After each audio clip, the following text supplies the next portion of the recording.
बात करते हैं सैलाइन सॉइल के बारे में। सैलाइन सॉइल क्या होती है? देखो, ऐसी सॉइल जिसमें आपको सॉल्युबल सॉल्ट्स की मात्रा बहुत अधिक मिलेगी। मेनली क्लोराइड और सल्फेट्स होते हैं, सोडियम, कैल्शियम और मैग्नीशियम के। जैसे कि सोडियम सल्फेट है, सोडियम क्लोराइड है, कैल्शियम सल्फेट है, कैल्शियम क्लोराइड है, मैग्नीशियम सल्फेट है, मैग्नीशियम क्लोराइड है। तो इस तरीके से क्लोराइड्स और सल्फेट्स की अधिकता होती है। इसे हम बोलते हैं सैलाइन सॉइल। ध्यान रखना, इलेक्ट्रिकल कंडक्टिविटी यहाँ पे आपको 4 डेसीसीमेन पर मीटर से अधिक मिलेगी। इसके अलावा ESP यहाँ पे 15% से कम होगा और pH लगभग यहाँ पे 8.5 से कम होता है। इसे हम वाइट एल्कली भी बोलते हैं। क्यों?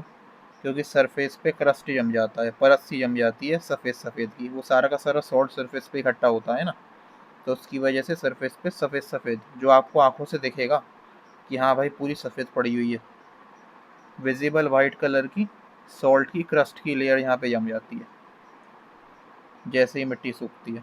इस तरीके से, जैसे ये देखो, ये खेत है। अब यहाँ पे अगर आप देखोगे ना तो पूरी इसकी मिट्टी बिल्कुल सफ़ेद सफ़ेद सी हुई पड़ी है। ये सारा का सारा सॉल्ट है जो सारा सरफेस पे इकट्ठा हो गया है। और ये जितना भी क्रस्ट देख रहे हो सारा का सारा सॉल्ट है पूरा। इस वजह से इसको वाइट एल्कली भी बोलते हैं, ध्यान रखना। क्यों फॉर्मेशन हुई? रीज़न क्या है फॉर्मेशन का? देखो, पहला तो ये आपका रीज़न हो सकता है कि आपने यहाँ पे सैलाइन वाटर का आप यहाँ पे इस्तेमाल कर रहे हो। जो आपका पानी है उसमें ही अल्टीमेटली डिजॉल्व सॉल्ट्स की मात्रा अधिक है। एक तो ये रीज़न हो सकता है। दूसरा रीज़न हो सकता है कि ट्रांसपिरेशन बहुत ज़्यादा हो रहा है, एवोपो ट्रांसपिरेशन। पानी का लॉस प्लांट्स के पत्तों से तो हो ही रहा है, साथ ही मिट्टी से जो एवोपोरेशन है वो भी बहुत ज़्यादा हो रहा है। तो अल्टीमेटली होता ही है, नमक इकट्ठा होता रहता है मिट्टी में। यानी कि एवोपोरेशन की वजह से जो ग्राउंड वाटर आपका नीचे से ऊपर पुल हुआ, अब एवोपोरेशन से होता ही है कि पानी तो आपका चला गया, सॉल्ट्स बचे रह गए। क्योंकि नीचे से जो कैपिलरी एक्शन के साथ पानी के साथ डिवॉल्व सॉल्ट्स भी तो ऊपर आ रहे हैं। पानी तो आ ही रहा है, साथ में डिजॉल्व सॉल्ट्स भी ऊपर आ रहे हैं। तो पानी तो एवोपोरेट हो जाएगा, सॉल्ट्स रह जाएंगे कैपिलरी एक्शन की वजह से। ठीक है। इसके अलावा ओवर इरीगेशन करना, ओवर वाटरिंग अगर आप कर रहे हो और आपने सब सरफेस ड्रेनेज भी अच्छा नहीं बनाया, यानी कि रूट जोन के पास नीचे पाइपलाइन वगैरह डालनी पड़ती है, जिससे एक्सेस वाटर जो है उसके अंदर पाइप में चला जाता है, फिर वो वहाँ से निकल जाता है। तो ये भी अगर आपने नहीं करा है तो इससे होगा क्या, वाटर टेबल आपका यहाँ पे राइज कर जाएगा और उससे अल्टीमेटली सॉल्ट्स सीधे ऊपर राइज कर जाते हैं रूट जोन में। इसके अलावा हो सकता है पेरेंट मटेरियल ही अपने आप में ऐसा हो जिसमें सॉल्युबल मिनरल की मात्रा अधिक हो, जैसे कि सोडियम आयन है, कैल्शियम आयन है, मैग्नीशियम आयन है, क्लोराइड आयन है, सल्फेट है ना।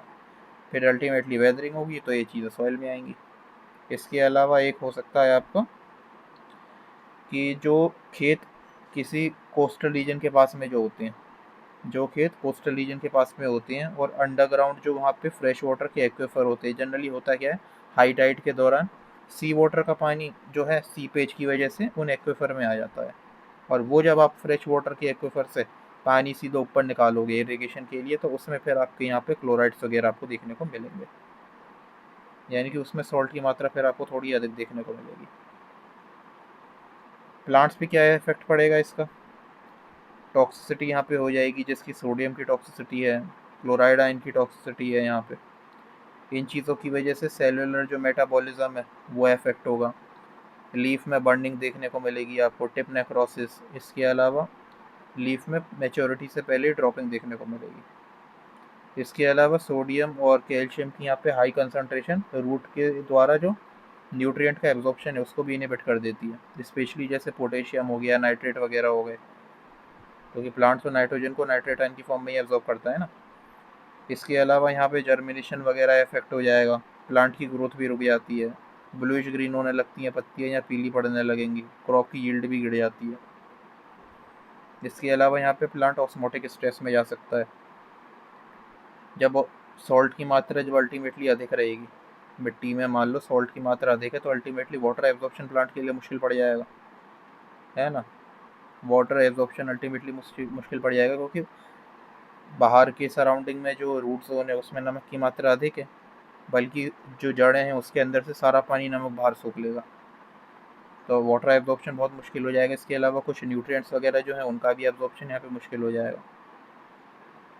और गीली मिट्टी होने के बावजूद भी प्लांट डिहाइड्रेट कर जाएगा, क्योंकि बाहर नमक ज़्यादा है, तो वो नमक अल्टीमेटली करेगा क्या, अंदर से भी पानी को बाहर खींचेगा, क्योंकि पानी हमेशा आपका उस तरफ मूव करेगा जिस तरफ वाटर पोटेंशियल कम है। और बाहर क्योंकि सॉल्यूट की कंसनट्रेशन ज़्यादा है, नमक ज़्यादा है, तो वहाँ पे वाटर पोटेंशियल कम है, तो सारा जड़ों में से पानी निकल के बाहर आ जाएगा। तो इस तरीके से स्ट्रेस में भी जा सकता है प्लांट। प्रिवेंशन क्या है, प्रिवेंशन में ये है, एक तो कोशिश करो कि ड्रिप सिस्टम या माइक्रो स्प्रिंकलर वगैरह यूज़ करो, जिससे एग्जैक्टली डायरेक्ट रूट जोन में पानी लगे। इसके अलावा रेगुलरली चेक करते रहो इलेक्ट्रिकल कंडक्टिविटी कितनी जा रही है आपकी, जो ग्राउंड वाटर जो भी आप इस्तेमाल कर रहे हो, है ना।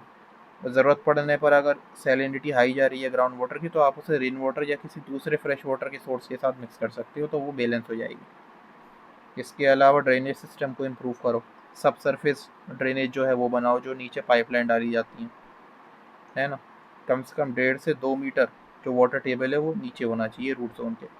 इसके अलावा मल्चिंग यहाँ पे कर सकते हो, फसल कटाई के बाद में, हार्वेस्टिंग के बाद में वो क्रॉप रेसिड्यू नहीं रहता भूसा वगैरह, उसका इस्तेमाल मल्चिंग में कर लो, तो मल्चिंग यहाँ पे आप कर सकते हो। रिक्लेम कैसे करेंगे, तो रिक्लेम का तरीका पहला तो ये है कि आप लीचिंग करो यहाँ पे, जो फ्रेश वाटर है उसका इस्तेमाल करके सरफेस पे सीधे आपको यहाँ पे अप्लाई करना है पानी, ठीक है ना। इससे जितने भी आपके डिजॉल्व सॉल्ट्स हैं वो अल्टीमेटली सीधे आपको सब सॉइल में चले जाएंगे नीचे। इसके अलावा यहाँ पे सब सरफेस ड्रेनेज, जैसा मैंने बताया कि नीचे पाइपलाइन डलती है, वो आपको प्रॉपर बनाना है।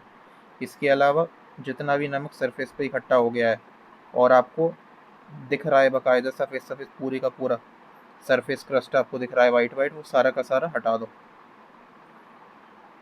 किसी भी पलटे वगैरह से करके उसको हटाना पड़ेगा आपको। इसके अलावा आप यहाँ पे ऑर्गेनिक मैटर ऐड कर दो, ऑर्गेनिक मैटर यहाँ पे ऐड कर सकते हो। ग्रीन मैन्योरिंग करो, जैसे कि आपका ढेंचा लगा सकते हो, उससे सिवाइना लग जाएगा।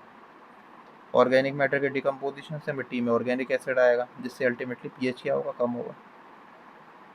कौन कौन से क्रॉप हम यहाँ पे लगा सकते हैं, कई क्रॉप लग जाएंगे। अब 3 कैटेगरी में मेनली क्रॉप्स को बांट रखा है। एक तो वो क्रॉप है जो सैलिनिटी के प्रति यानी कि सॉल्ट टॉलरेंस जिनमें बहुत हाई होता है, एक वो है जिनमें सॉल्ट टॉलरेंस मॉडरेट होता है, और एक वो होते हैं जो हाईली सेंसिटिव होते हैं सॉल्ट के प्रति। जैसे कि अगर मैं हाई सॉल्ट टॉलरेंट में बात करूँ, तो फील्ड क्रॉप में यहाँ पे बार्ले लग जाएगा, शुगर बीट, कॉटन। वेजिटेबल्स में पालक है, टर्निप है, बीट रूट है।